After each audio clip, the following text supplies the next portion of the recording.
Now, some problems. Say, number one, you have to find out that energy difference between two consecutive energy levels is given by, you have to show that energy difference between consecutive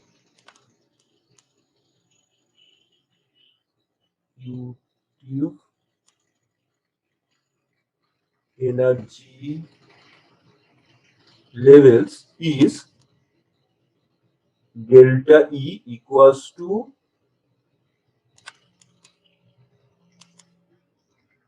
h cut square pi square by twice m l square n plus 1. Suppose you have to show that energy difference between two consecutive energy levels is this. Okay. Energy difference between two consecutive energy levels is this. That you have to find out. Okay.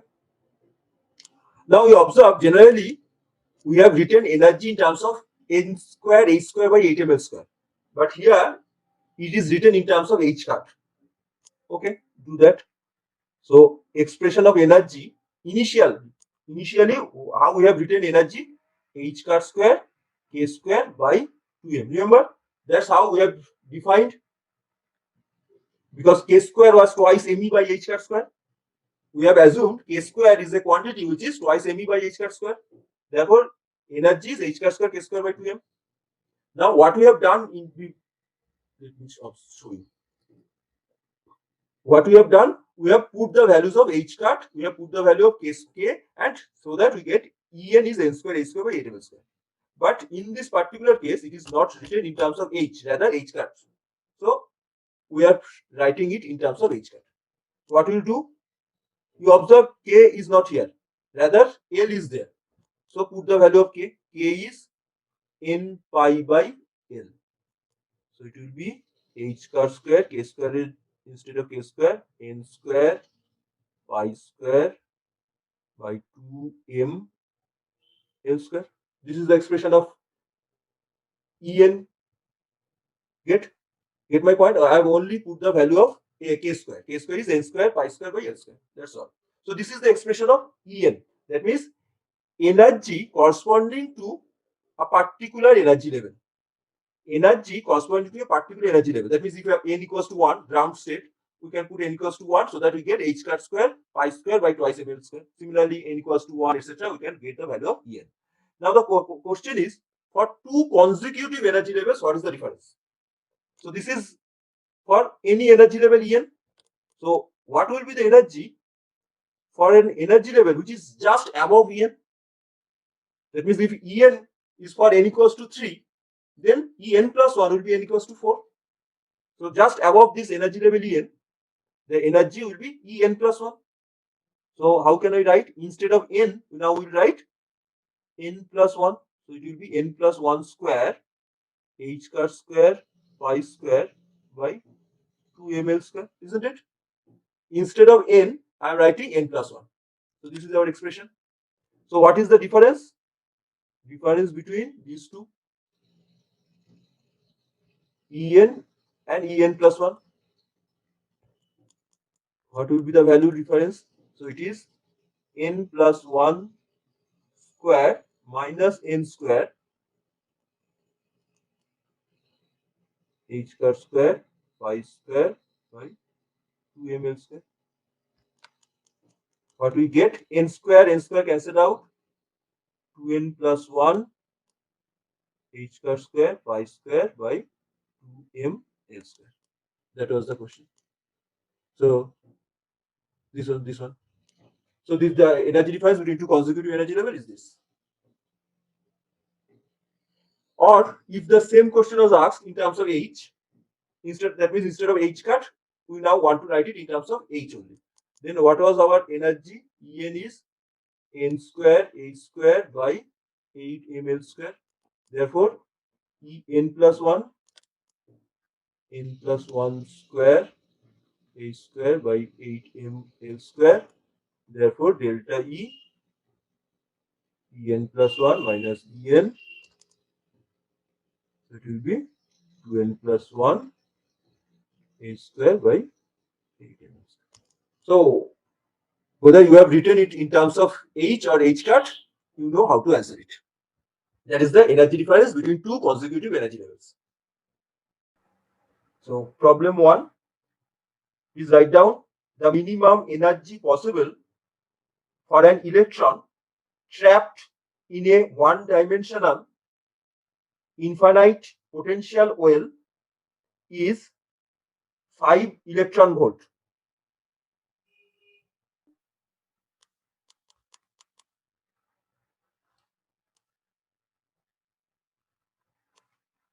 Minimum energy possible for an electron trapped in a one-dimensional infinite potential well is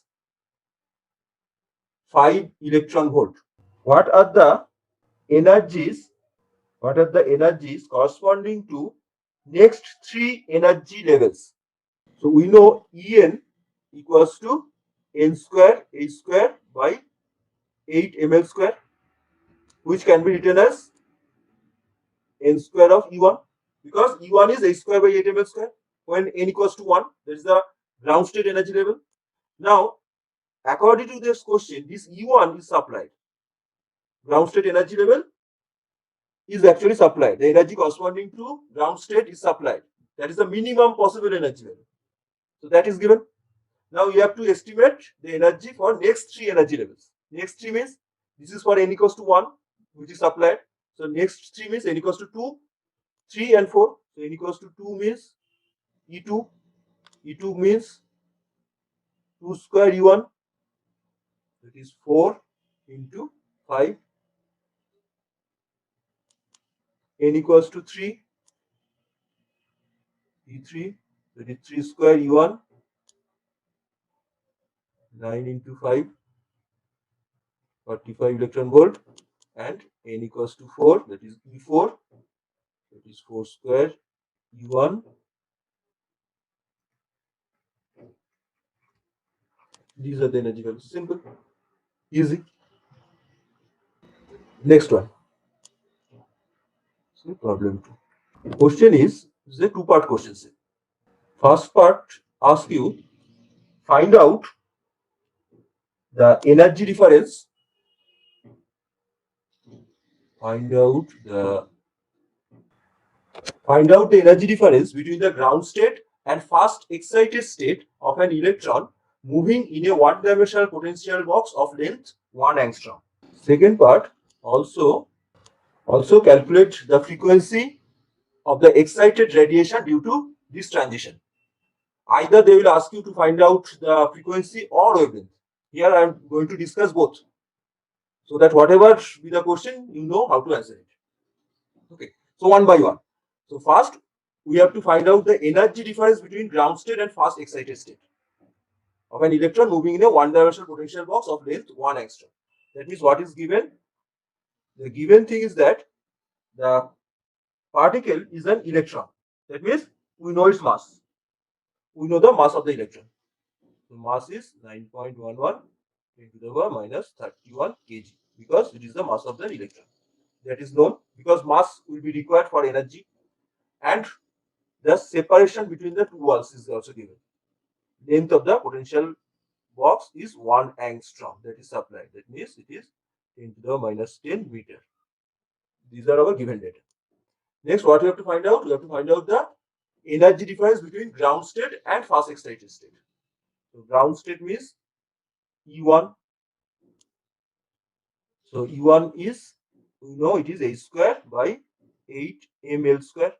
So if we put the values, this is our h. 8 m is 9.11 10 to the power minus 31 10 to the power minus 10 squared. So this will be our value of E1 in terms of joule. My suggestion, this is the way you generally do the calculation. You first find out the value of E1, then you find out the value of E2, then find out the separation. My suggestion, do not use this approach. no need to find out. Rather, what you'll do, you just write E1 is equals to h square by 8 ml square up to this only. Then find E2, the energy for the first excited state. So it will be 4h square by 8 ml square because n is 2 now. Therefore, what is the separation? Separation is E2 minus E1, which is 3h square by 8 ml square. Now put the values. It will be easier. So now put the values. So now you know all the quantities, put those values, you get the values in joule, then convert it into electron volt. That means divide by charge of an electron. Okay. As per my calculation, it comes out to be 112.9 electron volt. If we put those data, that means H is 6.626 into the minus 34 joule second, mass of electron, and L as 10 to the minus 10. We put those values, we get the quantity in joule, then could divide it by charge of an electron, that is 1.6 into 10 to the minus 19 coulomb. Then we get the energy in electron volt. So that is the energy separation between ground state and fast excited. So in that way, you between any two energy levels can be asked, like find out the energy difference between fast excited and third excited state. Fast excited means n equals to 2, third excited means n equals to 4. Always add 1 because 1 is for ground. So this is the energy separation. Next, you have to estimate the frequency of the excited radiation due to this transition. What is actually happening? These are the two energy levels. Okay, this is your E1 ground, this is the fast excited. So these are the ground and this is the fast excited state. And we know the separation between these two is delta E. This is your delta E. Okay. Now, what you have done, somehow you have managed to excite an electron. So the electron which was here now is excited to here. That doesn't mean it has changed its place. Its energy is increased. It is in the same place, but its energy is now increased. Energy is increased to E2. It is moving with higher energy now. But it generally doesn't remain in the high energy level. So within a time, we will discuss it when we discuss in the laser. It will come down. That excited electron will be de-excited to E1. So whatever energy it has possessed, that means it has energy E2 now. The electron is now at this place. This electron has this energy E2 now. But now this electron will come down. It will come down to E1. So it will release the energy. What will be the amount of energy that will be released? Delta E, E2 minus E1. That energy will be released by the electron and it will come down to E1. So from E2 to E1, the electron de-excited. That means it releases its energy. Now it can release its energy in generally two ways. Either in terms of heat energy, that is the most cases that it loses the energy in terms of heat. That means the material gets heated. Or sometimes the energy is released as light energy, radiation. Then only we can observe some light coming out of the material. LED, laser, these are the source of light energy due to this process. That whenever an electron is excited and it is de-excited, that means it is now coming down to the low energy level, it releases energy in terms of light energy, in terms of radiation. So it will release that energy, delta E, in terms of some frequency or wavelength of the photon. So it will equals to, say, if I write it in terms of frequency, then it will be equals to h. So this amount of energy is released. So we can say whenever that electron is de-excited, this amount of energy, delta E, which we have found out to be 112.9 electron volt, that amount of energy is released. Okay, by the way, in terms of joule, it was some, let me check my copy. Yeah, it It is 1.807. Why I am writing it, you will understand. 10 to the power minus 17 joule. That was the value in terms of joule. Okay, now, so this amount of energy is released in terms of some photon. So it is equals to h nu. It is equals to h nu. So from that, we can estimate the frequency of the photon as delta E by h. Now, what would be the value of delta E? Put it in terms of joule. So 1.807 into 10 to the power minus 17 joule by h. 6.626 10 to the power minus 34. So this amount of hertz, because we have written it in terms of joule.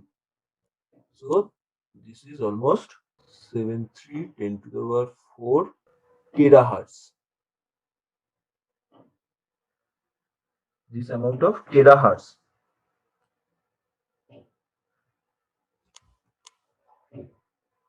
Now, one thing, so if you know the value of delta E, put the value of delta E in joule, put the value of h, you get the value in hertz, then you can convert it into gigahertz, terahertz, whatever is suitable. Or if you just write it in terms of hertz only, there will be also no problem. That means, suppose 0.273 into 10 to the power 17 hertz, no problem. Now, the point I want to make here, if you are not estimating delta E directly, suppose the first part was missing. The question was, an electron is moving in a one-dimensional potential box of length 1 angstrom. Calculate the frequency of the excited radiation. When the electron is de-excited from first excited state to ground state. So that is the question. So in the question, you are not asked to find out the energy difference. Then my suggestion, you need not to find the energy difference first. What will you do? What will you do? Frequency equals to, or better to say, frequency equals to, is delta E by h. What is the expression of delta E? Delta E is 3h square by 8ml square. 3h square by 8ml square. That was the expression. 3h square by 8ml square divided by h. So this is 3h by 8ml square. Put the value directly now. It will be much simplified. If you need not to estimate delta E as per question. Now, if the question is instead of wavelength, you are asked to find out, instead of frequency, you are asked to find out the wavelength of the radiation. Same process, delta E. Now you write in terms of wavelength, so AC by lambda. That means lambda equals to AC by delta E. Now again put the values, 6.626 10 to the power minus 34. Velocity of light 3 into 10 to the power 8. E is delta is 1.807 10 to the power minus 17 joule. Put the values, you will get the wavelength in meter. Now, if you want to write it in terms of angstrom or nanometer, write it.